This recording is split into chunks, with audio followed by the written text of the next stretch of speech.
Words of a martyred president, John Fitzgerald Kennedy. There will always be dissident voices heard in the land, expressing opposition without alternatives, finding fault but never favor, perceiving gloom on every side, and seeking influence without responsibility. Those voices are inevitable. But today, other voices are heard in the land. Voices preaching doctrines wholly unrelated to reality. Doctrines which apparently assume that words will suffice without weapons, that vituperation is as good as victory, and that peace is a sign of weakness. We cannot expect that everyone will talk sense to the American people, but we can hope that fewer people will listen to nonsense, and that we may achieve in our time and for all time the ancient vision of peace on earth, goodwill toward men. Words of a martyred president, John Fitzgerald Kennedy. Words of warning against extremism and hate, taken from a speech he was to deliver in Dallas, Texas. Words he never uttered. Before he could, an assassin's bullet took his life. One fact is clear. Whatever pushed the mind of the assassin, hate pulled the trigger. And hatred, blind, bitter, savage hatred, the very hatred against which John F. Kennedy warned, blights the land. It surges forth from the distant fringes of our society, from the extreme right and from the extreme left, and it poisons the atmosphere of our political life. Hatred, in any form and from any source, is cancerous, and hatred is the stock in trade of the extremists.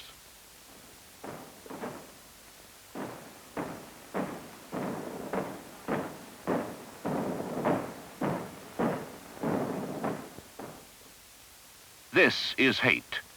A handbill passed out on the streets of Dallas, November 22nd, 1963, the day President John F. Kennedy was assassinated. And this is hate. A full-page advertisement carried in the Dallas Morning News the same day. Why have you ordered your brother Bobby, the Attorney General, to go soft on communists? This, too, is hate. The Honorable Adlai Stevenson, American ambassador to the United Nations, hemmed in by hooting right-wing extremists. Violence erupts.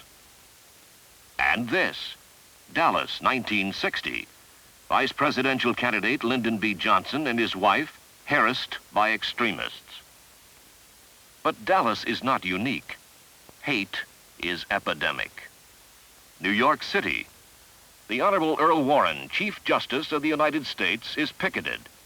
Members of a front group for the extremist John Birch Society hurled placards, leaflets, and insults at him.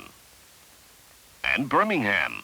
4 Negro children are killed in church by a bomb whose fuse was racial hatred. Extremism, hate. One breeds the other, and the far right and far left find a common camping ground in their extremism, their violence and lawlessness, and their contempt for democracy. Incidents like the attack on Stevenson, on Warren, on Johnson, don't just happen. Thousands of bumper stickers, publications, radio programs, years of frenzied agitation by extremist demagogues smearing the United Nations finally exploded into the attack on Stevenson. And hundreds of thousands of leaflets, billboards, and steady drumfire of slander and defamation, accusations that he and the Supreme Court favor communists, even charges that he and other justices are communists, led inevitably to the assault on Chief Justice Warren. Hatred, naked hatred in these incidents, separated by hundreds of miles, but united by common roots in right-wing extremist groups, well organized, growing, richly financed, stretching from Dallas to New York, from Seattle to St. Petersburg, from Portland, Maine to Portland, Oregon, menacing the security of the trade union movement, subverting civil rights and civil liberties, threatening democracy.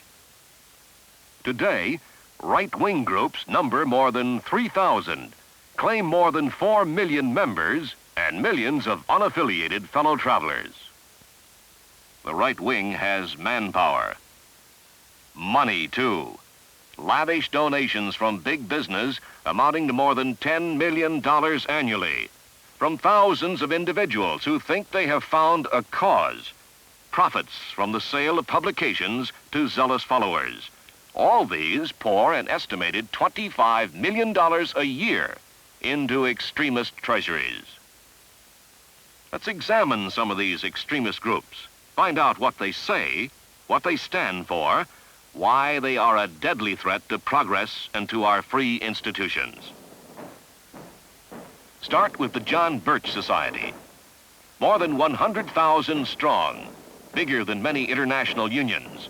Income, $750,000 a year. Membership, militant, dedicated, growing, secret. Its leader, this man, Robert Welch. He calls former President Eisenhower a conscious, dedicated agent of the communist conspiracy. Says, democracy is a perennial fraud. Arouses his followers with statements like this. As of July 1st, 1960, our experts place the total communist influence over our national activities at a minimum of 40% of total control.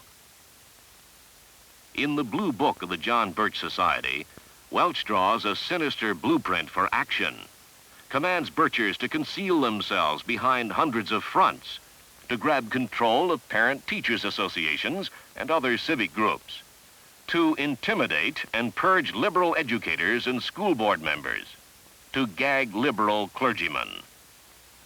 In the name of anti-communism, Welch orders Birchers to take a leaf out of the book of the American Communist Party to use communist tactics, infiltrating influence groups, then taking them over. In practice, the John Birch brand of Americanism divides communities, sets neighbor against neighbor, creates discord and suspicion.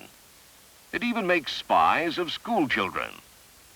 This episode, as reported in Life magazine, portrays a high school student, son of a John Birch Society member. On his father's instructions, he concealed a tape recorder inside a dummy textbook.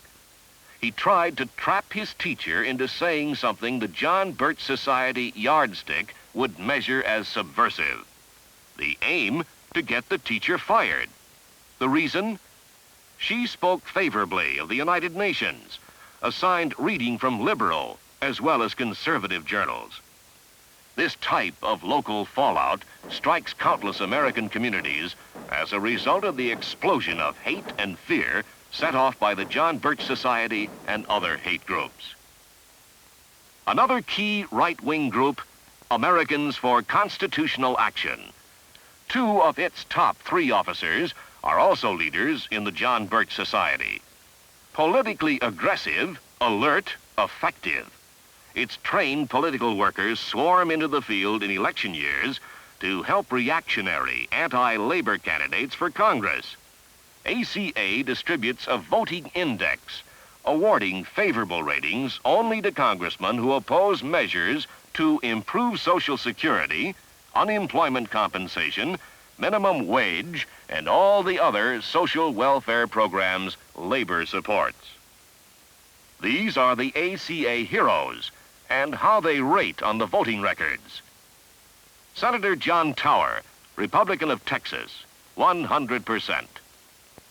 Senator Barry Goldwater, Republican of Arizona, 99%. Senator Carl Curtis, Republican of Nebraska, 92%. But the ACA is bipartisan. It has Democratic heroes, too. Senator Harry Byrd, Democrat of Virginia, 94%. Senator A. Willis Robertson, Democrat of Virginia, 85%.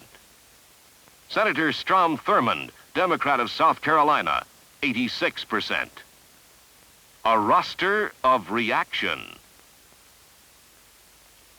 Next, Billy James Hargis and his so-called Christian Crusade.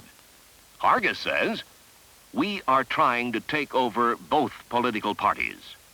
He attacks trade unions and union leaders, saying, In the majority of Union Convention resolutions, we see the Communist Party line followed closely and support of all unconstitutional socialistic schemes.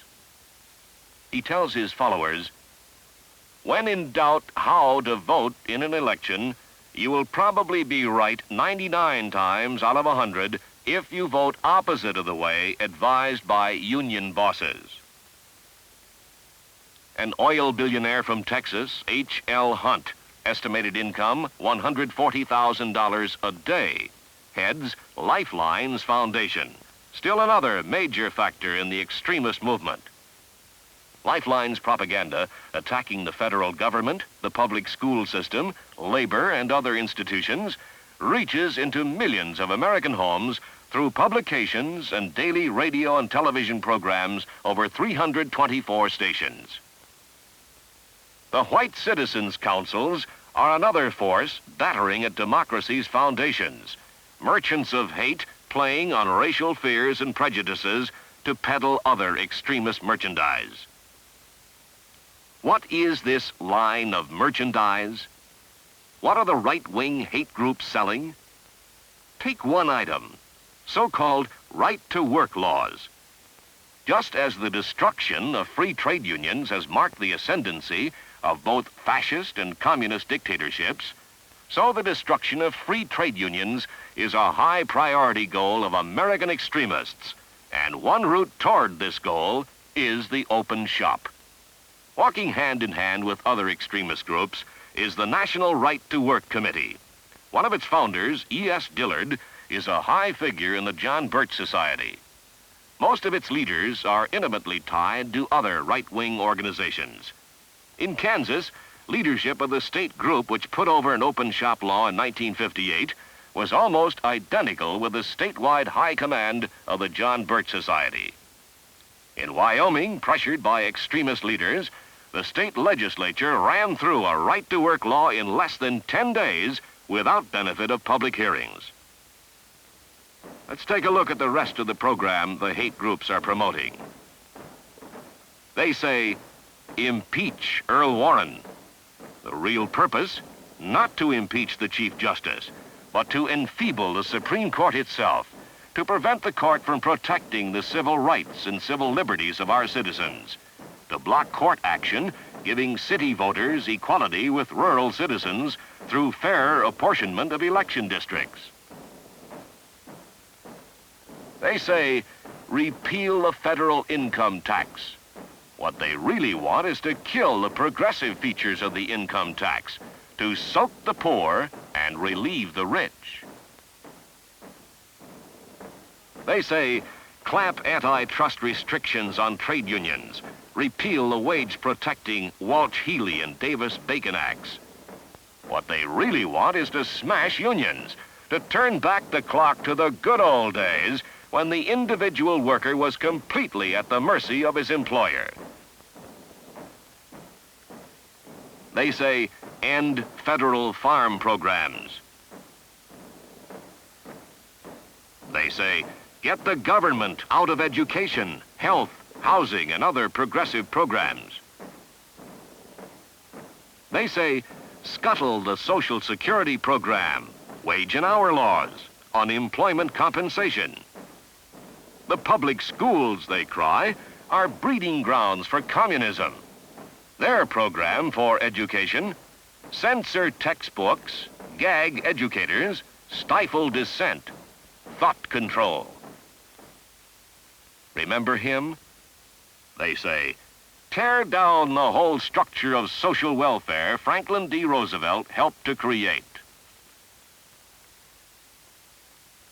It adds up to a program to chain the federal government to the sidelines of American life and to throttle our democratic institutions. The extremists teach hate and distrust of the government and attack Washington as if it were a foreign power, an enemy to be defeated, rather than an instrument for the welfare of all of us. All this they demand in the name of anti-communism. They see internal communism as an immediate threat to take over the nation. John Birch Society leader Robert Welch claims, Our danger remains almost entirely internal, from communist influences right in our midst and treason right in our government. Reminds you of that old poem. Last night I saw upon the stair a little man who wasn't there. He wasn't there again today. Oh, how I wish he'd go away. The extremists, too, see little men who are not there. Everywhere they look, they see communists in control, in the government, in the schools, in the clergy, in labor, in the mass media of communications.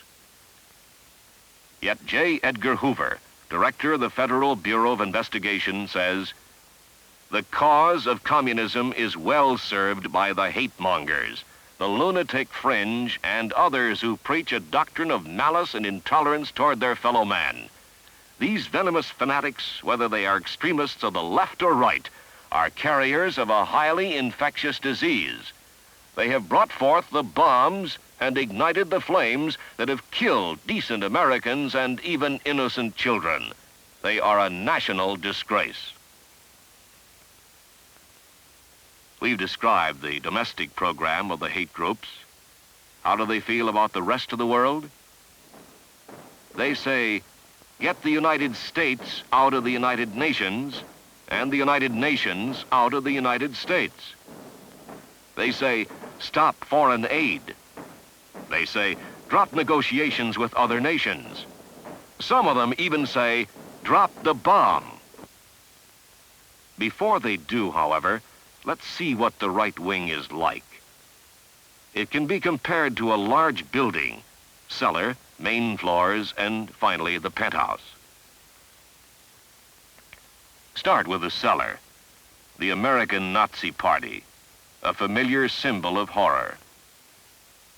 The National States' Rights Party, smear sheets and cheap tabloids. They say, white people and Jews do not think along the same lines. The Jews are destroying the country.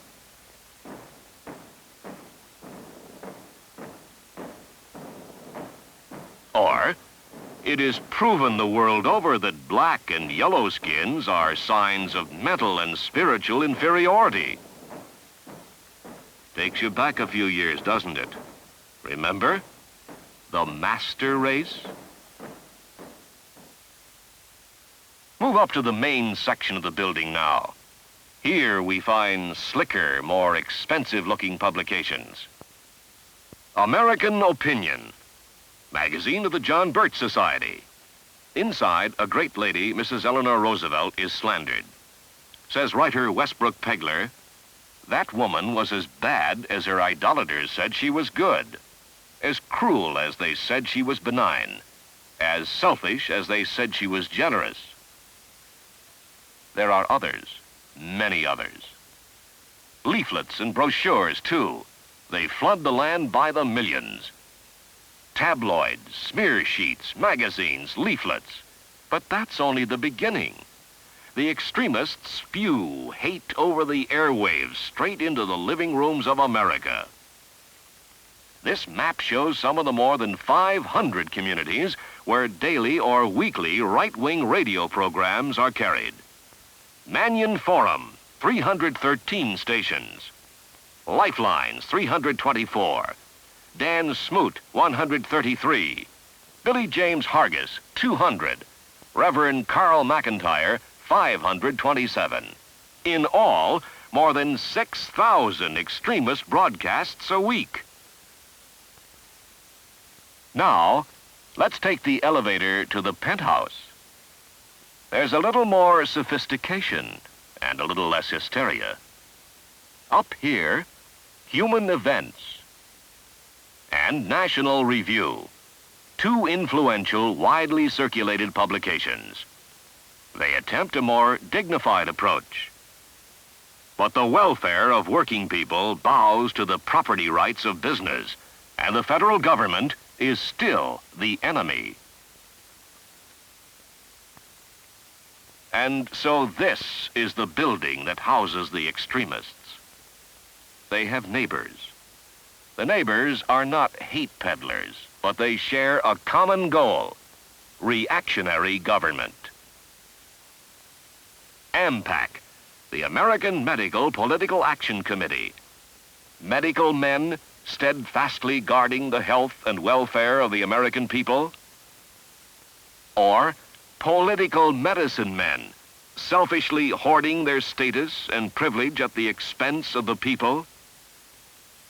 Their target is defeat of candidates and incumbents who support health care for the elderly under Social Security.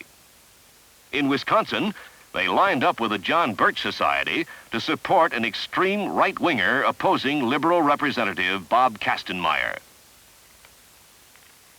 In Wyoming, they helped reactionary Millward Simpson defeat Liberal Senator John Hickey. Elsewhere, their support reads, "For reactionaries only." BIPAC, the Business Industry Political Action Committee, a newcomer launched by the National Association of Manufacturers. It too says, only reactionaries need apply. 5 of BIPAC's 13 directors have ties with extremist groups. These groups are all pointing their political efforts in the same direction, to the right. This year and in the years ahead, it will be trying to elect the most reactionary government in the history of our nation. They'll be working to send men to Congress who will vote no on programs to expand the economy and achieve full employment. No on health care for the elderly. No on minimum wage. No on unemployment insurance. No on civil rights. No on fair tax programs.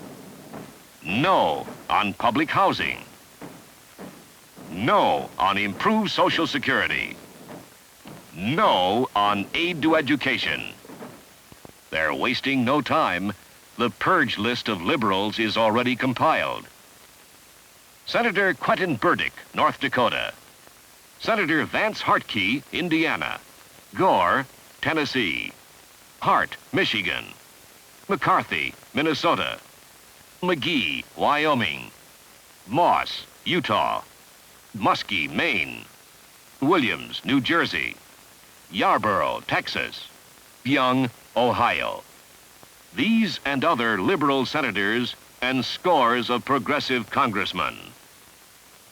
In his first major address to the American people as their president, Lyndon B. Johnson said, "Let us put an end to the teaching and preaching of hate and evil and violence.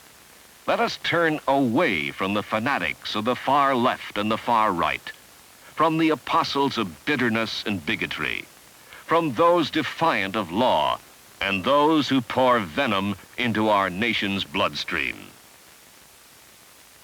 This is labor's battle. Today, more than ever before, American labor, which has always been in the forefront of the struggle for social justice and against oppression, must stand firm against the forces committed to our destruction and the weakening of all free institutions. The hate-mongers have learned to use the political process to achieve their ends, and it is in the political arena that the struggle must be waged. The battle can be won, but it is everybody's job. If support of COPE programs was important in the past, it is imperative today. If successful register and vote campaigns were necessary in the past, they are indispensable today. If an alert, informed electorate was desirable in the past, it is a burning need today. Democracy and the survival of free trade unions are at stake. The price of victory is effort. The effort must be ours.